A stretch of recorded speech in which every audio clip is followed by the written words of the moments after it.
Yes so देखिए बेटा, next हमारा जो सेल ऑर्गेनल्स है, नेक्स्ट सेल ऑर्गेनल हम जिसके बारे में बात करने वाले हैं वो एंडोप्लाज्मिक रेटिकुलम।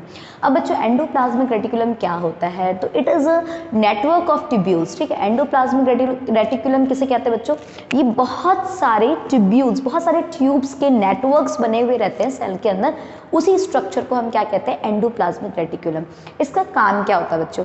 तो इसका काम होता है चीज़ों को सिंथेसाइज करना। ठीक है, कुछ भी चीज़ों को बनाना, फॉर्म्ड करना, देन उनके स्टोरेज में हेल्प करता है। ठीक है, और उनको ट्रांसपोर्ट करता है। मतलब सेल्स में जो भी प्रोडक्ट्स हैं, सेल्स में जो भी प्रोडक्ट्स फॉर्म्ड हो रहे हैं, उन प्रोडक्ट्स को बनाने में हेल्प करता है, स्टोरेज में हेल्प करता है एंड ट्रांसपोर्टेशन में भी हेल्प करता है। ठीक है, क्लियर? तो एंडोप्लाज्मिक रेटिकुलम एक नेटवर्क है ट्यूब्यूल्स का। ठीक है, बहुत सारे ट्यूब्यूल्स के नेटवर्क है।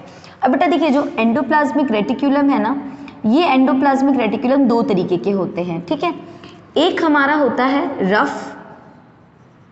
Rough ER. ठीक है, इसको हम शॉर्ट में ईआर भी कहते हैं।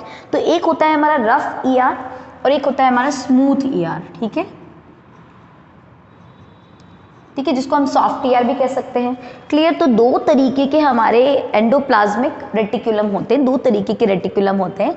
एक हमारा rough ER, rough endoplasmic reticulum, and एक होता है हमारा soft ER, soft endoplasmic reticulum. Okay, तो ये टू टाइप्स के होते हैं बच्चों। ठीक है, अब देखिए सेकंड जो हमारा है सेल ऑर्गेनल वो है राइबोसोम। ठीक है, अब ये राइबोसोम क्या होता है बच्चों? तो राइबोसोम क्या है? स्मॉल ग्रेन्यूल्स होते हैं जो साइटोप्लाज्म में बिखरे हुए रहते हैं। ठीक है, स्मॉल ग्रेन्यूल्स लाइक स्ट्रक्चर है that scattered in the cytoplasm. Okay, अब ये जो राइबोसोम है उसका फंक्शन क्या है बच्चों? तो राइबोसोम क्या करता है? प्रोटीन को सिंथेसाइज करने के लिए ये एक सीट प्रोवाइड करवाता है। ठीक है, राइबोसोम का काम क्या होता है? तो these are the seeds of protein synthesize. ठीक है, जो भी प्रोटीन बनेंगे वो किस सीट पे बनेंगे बच्चों? तो वो राइबोसोम्स पे बनते हैं। ठीक है, अब देखिए राइबोसोम क्या है? स्मॉल ग्रेन्यूल्स है जो हमारे पूरे साइटोप्लाज्म में बिखरे हुए रहते हैं। ठीक है, स्कैटर्ड रहते हैं। राइबोसोम का काम क्या होता है? तो it provides a seat for protein synthesize. Protein को बनने के लिए जो सीट प्रोवाइड करता है वो राइबोसोम करता है। ठीक है, अब देखिए इस राइबोसोम का हमारे ईआर से क्या कनेक्शन है बच्चों?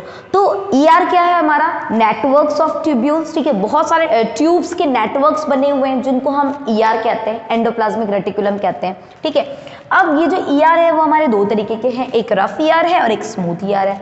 तो बच्चों रफ ईआर किसे कहते हैं? तो ऐसे ईआर, ऐसे एंडोप्लाज्मिक रेटिकुलम, ऐसे ट्यूब्यूल्स जिस ट्यूब्यूल्स के ऊपर छोटे छोटे हमारे राइबोसोम्स के ग्रेन्यूल्स जो हैं वो प्रेजेंट होंगे। ठीक है, तो अगर हमारे इस ट्यूब्यूल में इस तरीके से राइबोसोम्स जो हैं वो प्रेजेंट रहेंगे तो बेटा वो जो हमारा ट्यूब्यूल है वो थोड़ा सा रफ हो जाएगा, है ना?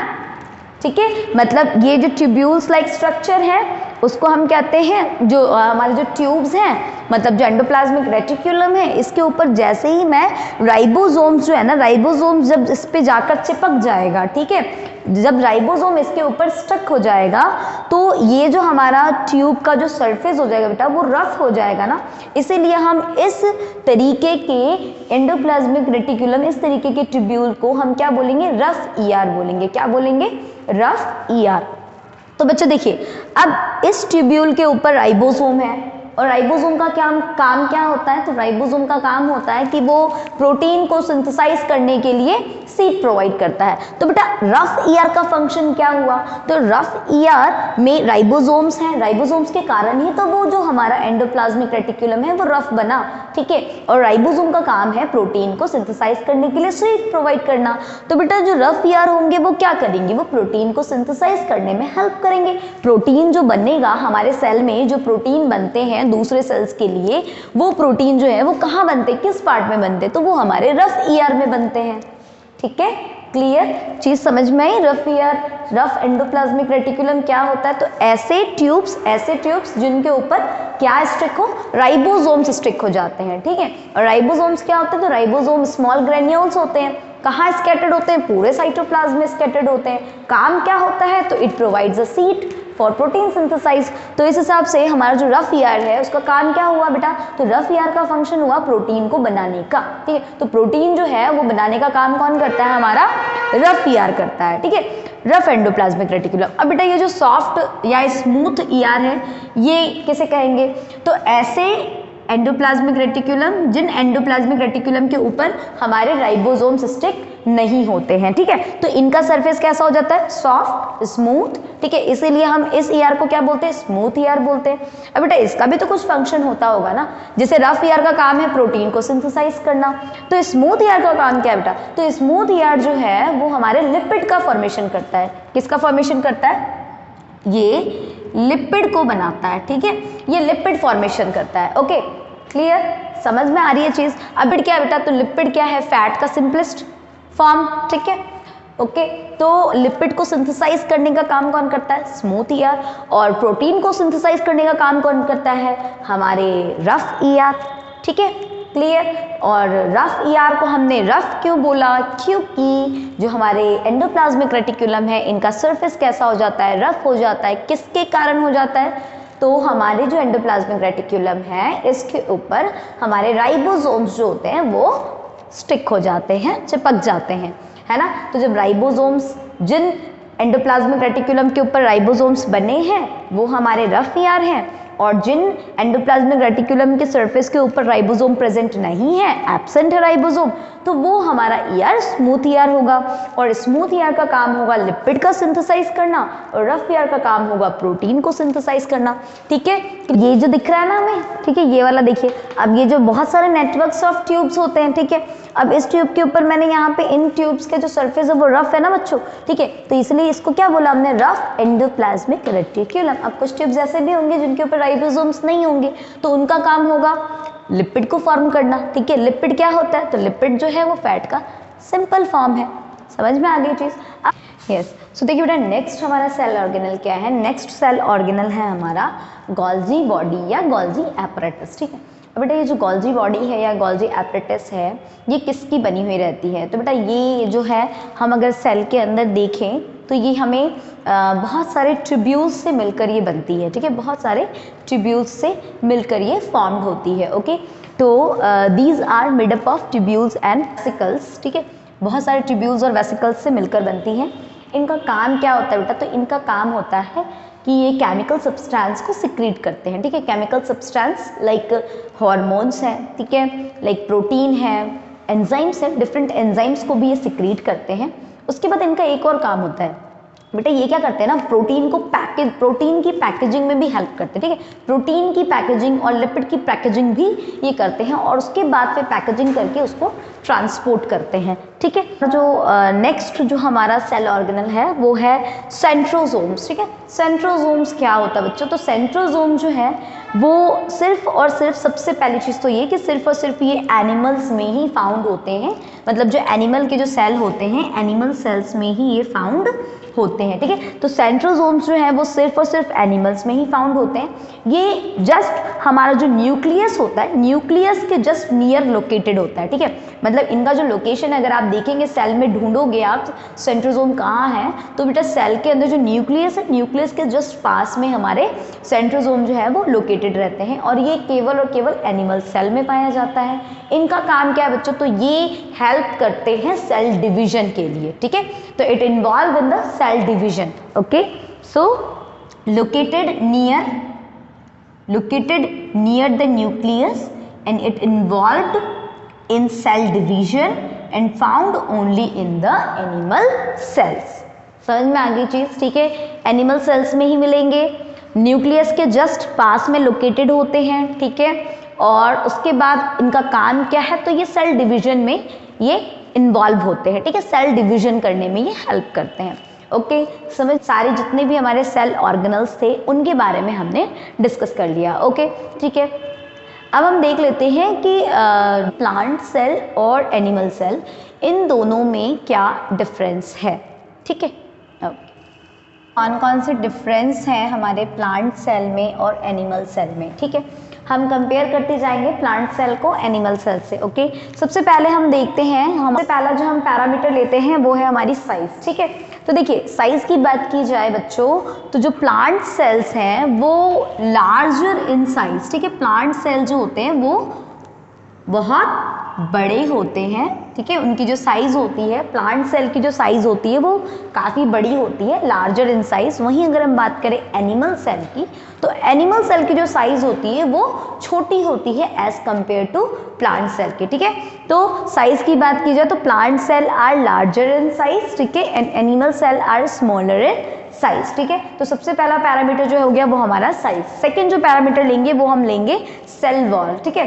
अब सेल वॉल की बात की जाए बच्चों, तो प्लांट सेल के अंदर सेल वॉल प्रेजेंट है, यहाँ प्लांट सेल बना रखा है, इसका सेल वॉल प्रेजेंट है। वहीं अगर हम बात करते हैं एनिमल सेल की, तो एनिमल सेल में जो सेल वॉल होती है वो प्रेजेंट नहीं होता, सेल मेम्ब्रेन प्रेजेंट है बट सेल वॉल प्रेजेंट नहीं होता है, ठीक है। तो प्लांट सेल के अंदर cell wall is present and animal cell में सेल वॉल इज एब्सेंट, ठीक है। तो सेकेंड डिफरेंस तो ये हो गया। थर्ड अगर हम बात करें प्लास्टिड्स की, ठीक है, तो प्लास्टिड बच्चों प्लांट में पाया जाता है, ये चीज़ हमने अभी सेल ऑर्गेनल्स में भी पढ़ी थी कि प्लास्टिड जो है वो केवल प्लांट सेल में ही पाया जाएगा, ठीक है, और एनिमल सेल में प्लास्टिड नहीं पाया जाता है, ठीक है। पढ़ा था ना हमने कि प्लास्टिड 3 तरीके के होते हैं, क्लोरोप्लास्ट है, क्रोमोप्लास्ट है, ल्यूकोप्लास्ट है, ठीक है। तो ये प्लांट्स में ही प्रेजेंट होते हैं और एनिमल में इनकी ज़रूरत नहीं होती है, एनिमल में ये नहीं प्रेजेंट होते हैं, ठीक है। तो plastids are present in plant cell and plastids are absent in animal cell, ठीक है। उसके बाद देखिए फोर्थ पैरामीटर देखते हैं, अगर वैक्यूल की बात करते हैं, ठीक है। तो हमने देखा था कि प्लांट सेल, ये प्लांट सेल है, प्लांट सेल का वैक्यूल कितना बड़ा है बेटा, और इसी के कारण तो हमारा जो न्यूक्लियस है वो पेरिफेरल पोजीशन पे रहता है प्लांट सेल के अंदर, ठीक है। तो प्लांट सेल के अंदर जो वैक्यूल है उसकी साइज बहुत बड़ी होती है, ठीक है, larger in size, okay. So vacuoles are present in a large size, ठीक है। वैक्यूल जो होते हैं, large vacuoles are present, okay. वहीं अगर हम बात करें एनिमल सेल की, तो एनिमल सेल में हो सकता है या तो वैक्यूल्स प्रेजेंट ही ना हो, और या फिर अगर वैक्यूल प्रेजेंट है भी तो उनकी साइज बहुत छोटी होगी, ठीक है। तो vacuoles are absent and if present are small, ठीक है। अगर प्रेजेंट होगी भी तो उनकी साइज क्या होगी, छोटी होगी, ठीक है।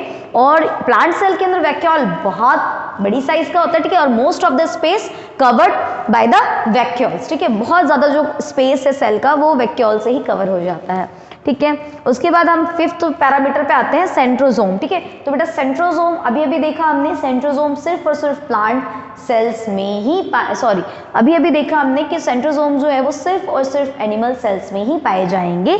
तो प्लांट सेल्स जो हैं वो हमारे जो सेंट्रोजोम्स हैं, सेंट्रोजोम्स हमारे प्लांट सेल में एब्सेंट और एनिमल सेल में प्रेजेंट होते हैं, ठीक है। तो ये हमारे डिफरेंसेस हो गए। उसके बाद हम एक और डिफरेंस देख सकते हैं बेटा, गोल्जी बॉडी की बात की जाए, अगर गोल्जी एपरेटस की बात की जाए, तो जो हमारे एनिमल सेल्स हैं उनमें जो गोल्जी बॉडीज बनती हैं वो फुल्ली डेवलप्ड होती है, ठीक है, कंप्लीट डेवलप्ड गोल्जी बॉडीज होती हैं।